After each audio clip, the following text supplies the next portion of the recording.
It's not just the sound of prayers. It's the rhythm of life in Tibet for thousands of years. That sound echoes in the cold wind between the Rocky Mountains and the clear blue sky. It follows the footsteps of pilgrims, the smoke from the lamps in the monasteries, the slow breaths of those accustomed to living at such high altitudes. But it is precisely at this boundary between heaven and earth that lies masterpieces that amaze the world. And now let's explore Tibet, the roof of the world. One sky burial. High on the open mountains, Tibet practices a farewell unlike anywhere else on earth. There are no graves carved into the soil, no flames rising toward the heavens. Instead, the body is carried upward, returned to the elements, and offered to the waiting birds above. This is sky burial. Here it is an act of clarity. The body is seen not as something to preserve, but as something already empty, offering one's own flesh to sustain nature. What remains is offered to the vultures that circle above. Birds believed to be deities, spiritual messengers who guide the soul onward. There is no spectacle, no mourning in excess. According to Tibetan beliefs, the body is merely a temporary dwelling place. Once life has departed from it, there is no reason to cling to it. By returning the body to nature, the living perform a final act of generosity, simply closing a cycle of nature. 2. The custom of one wife, multiple husbands. In some of the most remote valleys, family is not built around romance or individual choice. This is where the tradition of polyandria emerged. One woman married to multiple men, most often brothers bound by blood, long before marriage ever entered the picture. To the outside world, this custom breaks all preconceived notions about marriage. But in the harsh highlands, it is a philosophy of survival deeply rooted in the land. Where arable land is as precious as gold and winters are long and relentless, dividing the family fortune means decline. Therefore, sharing a home and a wife is the only way to preserve the family lineage both economically and socially.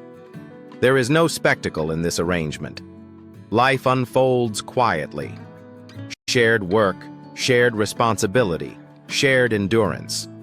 Marriage is not about multiplying love, but about preserving balance in a place where excess is a luxury no one can afford.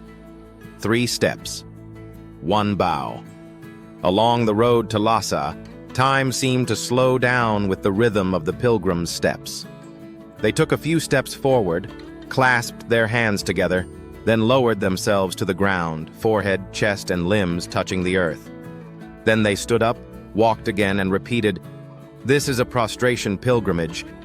There is no rush, no shortcuts. Distance is measured by devotion. Some pilgrims spend months, even years, making this journey, using their own bodies to mark the length of the trip. The most striking thing is the concentration. The rhythm becomes regular, almost meditative. Each bow is an act of submission to the divine. Each rise is a choice of will, a loop of unwavering faith and perseverance. This is the ultimate and most mysterious realm in the Tibetan monastic world. Within Tibetan Vajrayana Buddhism, there is a belief known as the rainbow body. It is said that certain highly realized masters at the moment of death do not leave behind a body in the usual sense. Instead of decaying, the physical body gradually disappears, a process that can take many days until only hair and fingernails remain. For devout believers, this disappearance is not a departure into nothingness, but a great transformation from matter to light. Often it is noticed only afterward by students or attendants who remain close. To them, it is a sign of completion, the result of a life spent refining the mind, loosening attachment, and dissolving the boundary between matter and awareness. Whether understood as truth or myth, this phenomenon reflects the deepest aspirations of the people here, that the ultimate destination lies in the depths of consciousness. It is a journey through form and shape where humanity sheds all the weight of the eye to dissolve into light, no longer burdened by anything in the world. 5. a strange genetic adaptation. For generations, scientists wondered how people here live with such ease at extreme altitude. Above 4,000 meters, where oxygen levels plummet, most outsiders experience shortness of breath, headaches, and fatigue. Yet Tibetan communities work, walk, and raise families as if the thin air were barely there at all.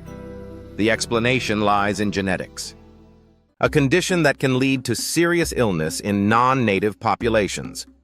In other words, this plateau not only envelops them from the outside, but has permeated every cell within them.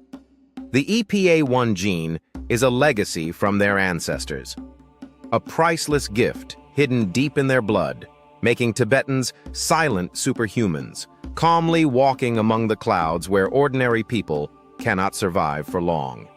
6. The Legend of Shambhala Shangri-La. This is where the legend of Shambhala begins. Depicted in ancient texts and passed down through the whispers of millennia, Shambhala is not a destination you can find on a map. It is believed to exist beyond the boundaries of ordinary geography, nestled among snow-capped mountains or hidden beneath the surface of the world itself. A kingdom of beings that have transcended conflict, decay, and the worldly pursuit of power. However, the legend's influence has spread far beyond the plateau's borders. The 20th century saw outsiders arrive, not seeking enlightenment, but power. They believed Shambhala held the key to ultimate power capable of changing the world order. But all they brought back were useless maps, unfinished records, and countless unanswered questions. Yet Shambhala remains there, proud, unchanging, and forever beyond the reach of those with ulterior motives. 7. Potala Palace. If Shambhala belongs to the realm of belief, Lhasa is where belief takes physical form. For centuries, pilgrims have flocked here from all corners of the world, carrying prayers and hopes from their long journeys. Here, religion is ever present in the streets, markets, and daily life, creating a rhythm for the city unlike anywhere else. Above it all stands the Potala Palace, anchored to the red hill Marpore, as if the mountain itself were part of the structure. Its construction began in the 17th century, expanding over generations into the vast complex seen today.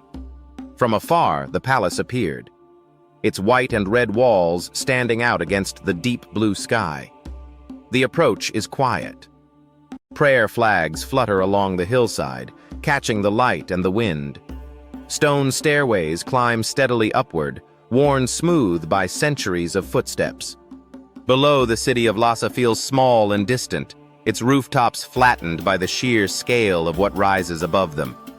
The palace embraces the slope of the mountain, its thick walls and sharp angles shaped to break the wind and hold warmth against the cold.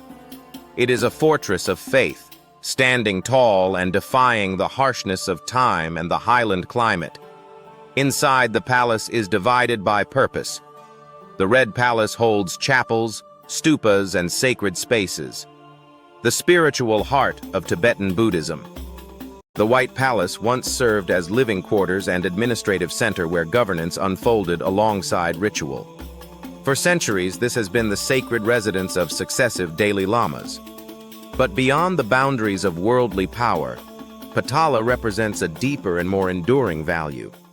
It is the absolute fusion of majestic landscape, unwavering faith, and extraordinary human effort. All these elements blend together to form a single architectural entity standing tall amidst the earth and sky. Potala is both fortress and sanctuary, a structure built not to dominate the land, but to endure alongside it, standing watch over the plateau and the people who have looked up to it for generations. 8. Joke.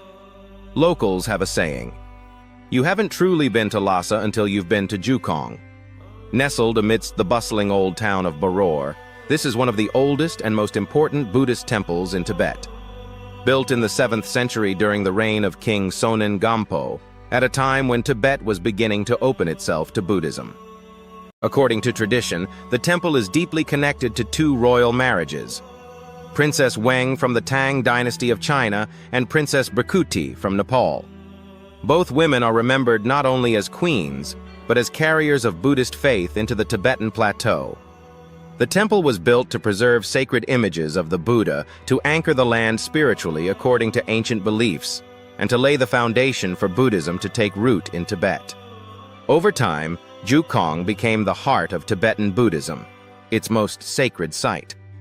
The temple's treasure is the Ju Shakyamuni statue depicting the Buddha at the age of 12. It is considered the most revered relic, one that every Tibetan longs to see at least once in their lifetime. Inside, the air is heavy with incense and the warm glow of butter lamps. Prayers murmur softly, overlapping into a single continuous presence. Outside, pilgrims lower their bodies to the stone, hands forward, knees down, forehead touching the ground, then rise and begin again. Some have traveled hundreds of miles to reach this point. It is the place where Tibetan Buddhism began to breathe and never stopped.